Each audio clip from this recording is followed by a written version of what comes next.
Hi. So today's video is also going to be expanding a little bit more on inner child healing because I had a few questions in my DMs and I thought I will just quickly make a video, to answer all of those. So I'm going to read out the questions and also have penned down the answers. So I will also be reading out the answers because it just makes my life easier.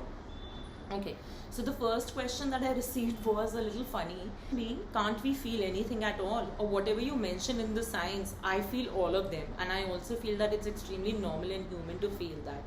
Yes, it is normal and human to feel that. But tell me something. Whatever emotions you feel, does that make you feel good? Is that giving you value in your life? Are you completely and 100% happy with how you are, with each of your reaction? Are people around you happy? And again, the idea is not to make people around you happy, but also that via these emotions or these traits of yours, I hope you're not hurting people around you. Or I hope you're not hurting yourself by being too goody-goody for people around you. Because as we all know, there is no Forbes 30 under 30, for being the best person in the world. Or there's no award, for being a goody-goody or a nice person. So do you have your reasons in place of why you are this sort of a person or why these traits and why these emotions? And if you have this answer and you are very comfortable with it, then most probably you don't need healing. But I hope you know that it is actually comfort and not a space of denial from where you're functioning from. So that is something that you need to figure out for yourself. And it's not just negative traits or positive traits, it's just things that you do not want in your life anymore. So I'll give two examples here. First being that maybe you're this person who grew up in a very rushed environment that spoke of perfectionism, where the idea of perfectionism always meant doing things in a particular order, in a particular time. Now you grew up into this person who's constantly pressurizing people at workplace, in their personal relationships. Aise karo na, waise karo na, do it like this, do it like that. So what does that mean? That basically means that your childhood self, which grew up in a very rushed environment, with this obnoxious idea of perfectionism or associated perfectionism to these certain traits, grew up to be this person who always likes to stay themselves in pressure and pressurize other people. Now what problem does it cause? Firstly, you irritate people around you, meaning maybe people in your company or under you do not stick around for longer with you. You also bother your own self because your idea of perfectionism and meeting things within a particular timeline in a particular order is so set in your mind that anything that doesn't meet those criterias irks you. Sometimes, when you have plans with friends, maybe, you're constantly texting them, ghar se nikle kya, did you leave your house, are you reaching there in 5, which maybe sometimes causes small tiffs. Maybe your friends are coming and picking you up. Maybe, you just literally get ready and wait for them like right outside the door. And when that is when, maybe they could be like 5 or 10 minutes away. So all of these things point to an issue that why are you so rushed in your life? Why are you functioning under so much of unnecessary pressure? And for that you go back to your inner child. Then the other thing is your people pleasing attitude. So in your head you are a goody-goody. But why? There is no award for being good, So if there is no award and if there's nobody acknowledging you, what are you doing being unnecessarily a goody-goody? And I don't mean to say that don't be nice. What I mean to say is that have you actually tried and understand that maybe this goody-goody behavior is coming from the fact that you just want to be liked and accepted by people. You want to be validated by them. You want the tag that, yeah, she's so nice, she's always available, or he is, always there for me. But why do you need this tag? Unmet emotional needs in childhood. Maybe you were not acknowledged enough in your childhood. Maybe whatever things you did for the family or for your friends or in school, in assignments, maybe they were all not met with a lot of appreciation.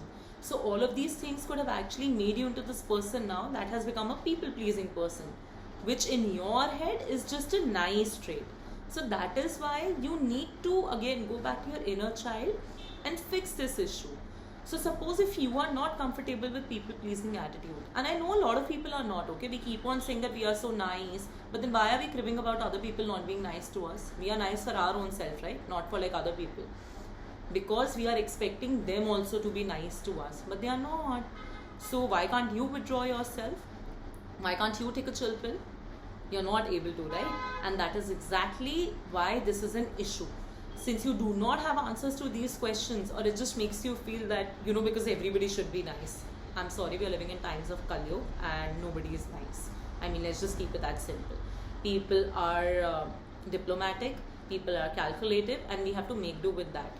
Also, another thing, you keep on saying you are nice, but then why is it that you expect other people to return the favor?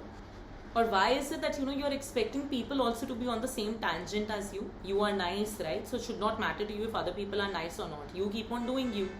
Not comfortable with that, right? Exactly, that's why you need to fix yourself. And this answers the question that can't we feel anything? Feel things that make you feel good, that you are extremely comfortable with. Do not feel things that you also know that you're not 100% comfortable with, or you do not get anything back in return, or they ultimately put you in a turmoil if you continue with that trait of yours. Like sometimes people who are too nice end up over investing themselves in other people also, in their friends' problems or in 2-3 friends' problems all together at once. Then where is the time for yourself? And then that also exhausts you. So that is exactly why maybe you are not really nice, you're just trying to please people around you. And when you're doing that, try and understand why it is that you're doing this. So if our reasons are in place, meaning suppose somebody says, oh, I was bullied in my childhood, and that's the reason now I simply answer back whenever I can and whenever I feel uncomfortable. Great, they are comfortable with that. So that's good. So that sort of comfort with the emotion is okay. But emotions where you're not particularly comfortable with, that's wrong. Now somebody, if they say that, no, yeah, what I do keep answering back, I've made that my coping mechanism, but I'm not very happy with it because sometimes I feel like I overdo it. I also do it at places, where I don't need to, like at places where I can simply shut up. That's again, you need to fix yourself. Maybe because growing up, then you only parented yourself and taught yourself that, oh, you have to answer back to people, you have to stand up for yourself. And maybe you just overdid it. So now you don't know the boundaries with your own self only.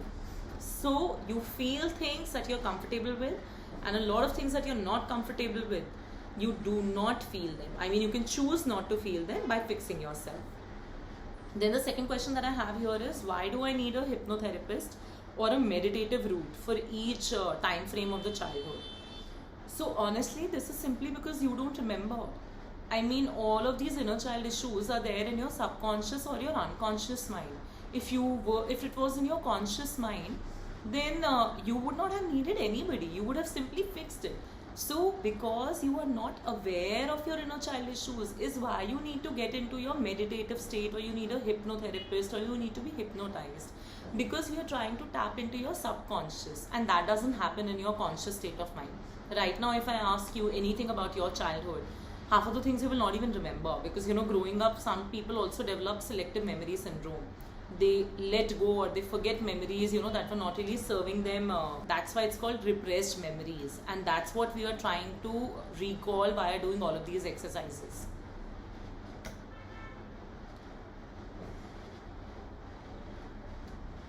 So why the letter? That was also another question that I had received. Because as a child, you anyway felt neglected.